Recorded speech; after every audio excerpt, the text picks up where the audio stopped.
What's going on, noobs? I am Rory, the Perpetual Noob, and welcome back to another exciting Hollow Knight boss discussion. This is the 24th video in a series where I'll be discussing each boss of Hollow Knight, where we can find them, how we can defeat them, and how does this boss fit into the world of Hollow Knight. Today is another special day because we are talking about a boss we've already discussed before, but since the Lifeblood update, he's bigger and badder than ever. Traitor Lord. The Lifeblood update brought many changes to Hollow Knight, not least of which was giving Traitor Lord a sizable overhaul. Prior to Lifeblood, Traitor Lord had 2 attacks and did 1 damage per attack. Now, Traitor Lord has 4 attacks, most of his attacks deal 2 damage, and he attacks more frequently. Interestingly, contacting Traitor Lord when he is not attacking still does 1 damage. Because Traitor Lord's Lifeblood update is only combat related, we are only going to talk about the second topic today, how we can defeat Traitor Lord. Please see the pre-Lifeblood video for where to find Traitor Lord and how Traitor Lord fits into the world of Hollow Knight. Traitor Lord will dash towards us and swipe with his claws. He rushes forward and covers about a quarter of the arena with this attack. There is a variation to this attack in which Traitor Lord will take a couple steps backwards before dashing. Traitor Lord telegraphs this attack when he draws back his trailing claw. He then extends his face forward just a little. Then Traitor Lord twists his body, bringing that trailing claw up higher. When we see a burst near Traitor Lord's claw, that's when the dash starts. Traitor Lord launches forward, bringing that trailing claw down rapidly in a large swiping motion that ends above his head. Let's call this attack the dash attack. Traitor Lord will leap into the air and then dive towards us. This attack occurs in 2 parts. First, the leap straight up, and second, the dive. Both parts count as an attack and will do 2 damage to us. The dive is always at the same angle and will cover about 25% of the arena. Traitor Lord telegraphs this attack when he turns his head skyward. Then he bends his legs and jumps straight up into the air with a corkscrew motion, spinning his claws around him. When Traitor Lord reaches the top of the arena, he twists his body to face down at about a 45-degree angle. He dives moments later with the telltale burst, his claw swiping forward in a large arc. Let's call this attack the dive attack. Traitor Lord will corkscrew in place and throw 2 spinning orange wind scythes in tandem. The wind scythes travel across the arena in 2 slightly different cosine wave patterns. As the wind scythes cross the arena, one wind scythe will pull away from the other, creating an ever-growing gap between them. The wind scythes persist for about 3 seconds, and getting hit by one only does 1 damage. However, Traitor Lord's corkscrew motion during this attack does 2 damage. Traitor Lord telegraphs this attack when he stands up a little taller and raises his trailing claw up and behind him. He holds this pose for a few moments before bringing his trailing claw back behind his head. With a swift motion, Traitor Lord swings his claw down so hard, his feet come off the ground. The wind scythes form at the nadir of this powerful swing. Traitor Lord corkscrews in place, continuing the swing the whole way around while the wind scythes begin traveling along their wave pattern. After completing the corkscrew, Traitor Lord will stand in place for about 1.5 seconds. Let's call this attack the Wind Scythe Wave Attack. Traitor Lord will smash his claws feverishly into the ground, generating a massive shockwave in each direction. The shockwaves span from floor to ceiling of the arena. They travel faster than our base speed and will traverse the entire arena. Traitor Lord telegraphs this attack when he raises his trailing claw way up into the air while staring at the ground, his cloak billowing. Moments later, Traitor Lord's body is engulfed in Dragon Ball Z power as he pounds his claws into the ground, alternating them rapidly. In about 1/2 second, the shockwaves appear and start moving away from Traitor Lord. He stops pounding at the ground about 1 second after the shockwaves appear. Let's call this attack the Ground Pound Attack. With the Lifeblood update, Traitor Lord's a little angrier, huh? His increased attack frequency definitely meant I needed to be quicker to respond to his attacks. But even though he attacks more often, we have the Shade Cloak, and the cooldown on our Shade Cloak is almost exactly in sync with Traitor Lord's attack frequency. Essentially, every time Traitor Lord attacks, we can Shadow Dash through that attack if we need to. I found Shadow Dashing to be helpful against every attack. I also found that moving towards Traitor Lord was generally my best option, though knowing my spacing during the Wind Scythe Wave and Ground Pound attacks was important.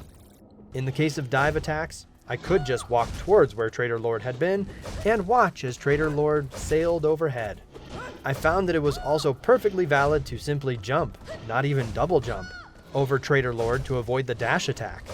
I could also move away from the Wind Scythe Wave attack and end up safely in between the two Wind Scythes. I didn't want Cloth here helping me, but I was a fool and didn't truly understand how to keep her from this fight. I thought I needed to never speak with her. That's even what I said in my original video. In fact, Cloth will join us in this fight if we simply travel to the left of the tram station in the Ancient Basin and kill all of the monsters, which gives Cloth the chance to pop up safely. So, Cloth helped me with this fight. I put helped in quotes because even though her accuracy has improved with the Lifeblood update, Cloth still has some work to do. I also determined that Cloth at most deals 18 damage per hit. This is less damage than our pure nail. Combine this with her less than stellar accuracy, and we can see that Cloth, adorable and determined as she is still not bringing much to this fight. I did not find many fantastic opportunities to strike Traitor Lord with my nail. Due to his increased movement, I didn't find pogoing to be as effective a strategy as it was before Lifeblood. Traitor Lord's increased attack frequency meant that I found those few moments in between his attacks to be safe moments for me to strike. This might also be because I was very concerned about preserving my Shadow Dash, so I wasn't dashing to chase after Traitor Lord and score more hits. If I could dash through the ground pound shockwave early enough, I could land a few hits while he still pounded away. I found the best time to score a ton of nail hits is while Traitor Lord is just standing around during the Wind Scythe Wave attack. I approached this fight differently from previous bosses, in that I spent several attempts learning how to effectively mitigate Traitor Lord's attacks. Then I tried finding the best times to heal. Then I tried nearly every charm and charm combination to see what worked best. Then I defeated Traitor Lord. When I beat Traitor Lord, my charms were Quick Slash, Sharp Shadow, Quick Focus, and Shape of Un. I love nail combat, and Quick Slash, despite the drop in attack frequency from the Lifeblood update, is still a great charm for nail combat. The charm also reduces recovery time from a nail slash, which is helpful considering how often I needed to get out of Traitor Lord's way. In testing, I found that I preferred to Shadow Dash through Traitor Lord's attacks, so the charm Sharp Shadow was the perfect complement to that playstyle, dealing my pure nails damage every time I Shadow Dash through Traitor Lord, which was a lot. Although navigating the platforming to reach Traitor Lord with Sharp Shadow was tricky thanks to the increased Shadow Dash distance. I tried using Shape of Un on its own in some earlier testing to help me dodge the Wind Scythe Wave attack, and found that I wasn't moving fast enough. So I combined it with Quick Focus, and suddenly, I was a Speed Demon Slug. This charm combination allowed me to dodge every attack, except the ground pound obviously, and still heal safely.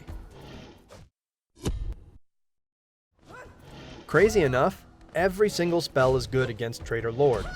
I was suspicious of Howling Wraith's viability until I tried it and learned that we can safely cast Howling Wraiths with good positioning when Traitor Lord does a dive attack. Vengeful Spirit works for those brief moments when Traitor Lord is far away. Desolate Dive is great for the Wind Scythe Wave and Ground Pound attacks because Traitor Lord remains stationary for a relatively long time during those attacks.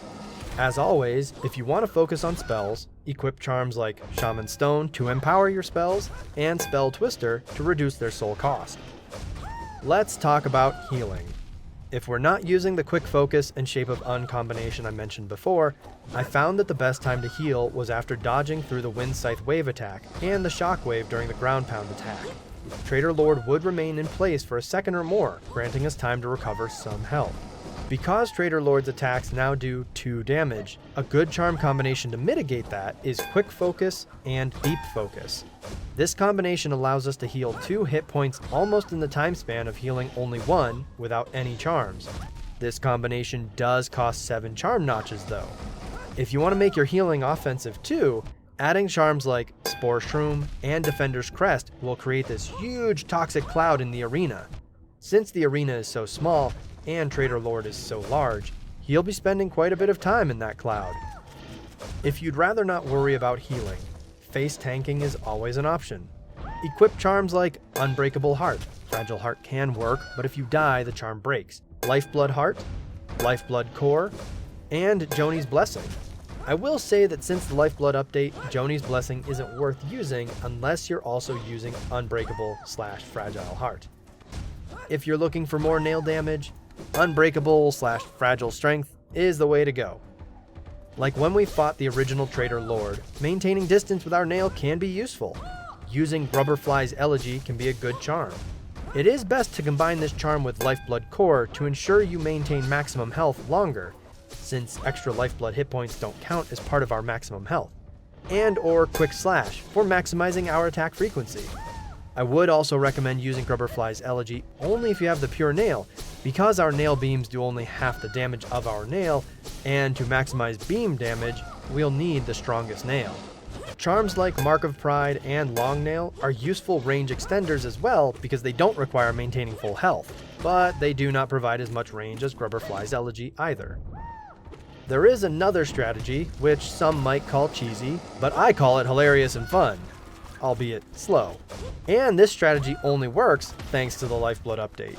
Equip the charms Weaver Song, Sprint Master, Grub Song, Glowing Womb, and Defender's Crest. Then use the Mantis Claw to stay against the wall in the upper right corner of the arena and watch the insanity ensue.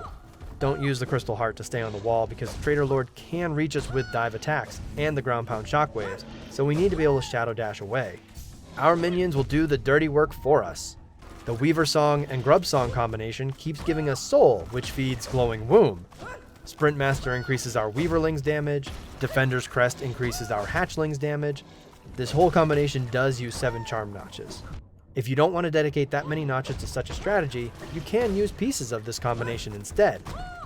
When I first beat the new Traitor Lord, I had the Pure Nail, 7 hit points, 10 charm notches, and 2 soul vessels. I recommend upgrading your nail, so visit that nailsmith, who resides at the bottom left of the City of Tears. I recommend collecting mask shards to gain more hit points. I recommend collecting soul vessel fragments to gain more soul vessels, which means more healing and spell uses. I also recommend collecting more charm notches and charms. Please see the link in the description for a great video about charm combinations. And that's it for our boss discussion about the new and improved Traitor Lord. Thank you for joining me today, noobs. Stay tuned for future Hollow Knight boss videos. If you have any thoughts about this new Traitor Lord fight, I'd love to hear them in the comments below. I am the Perpetual Noob, and I'll see you all next time.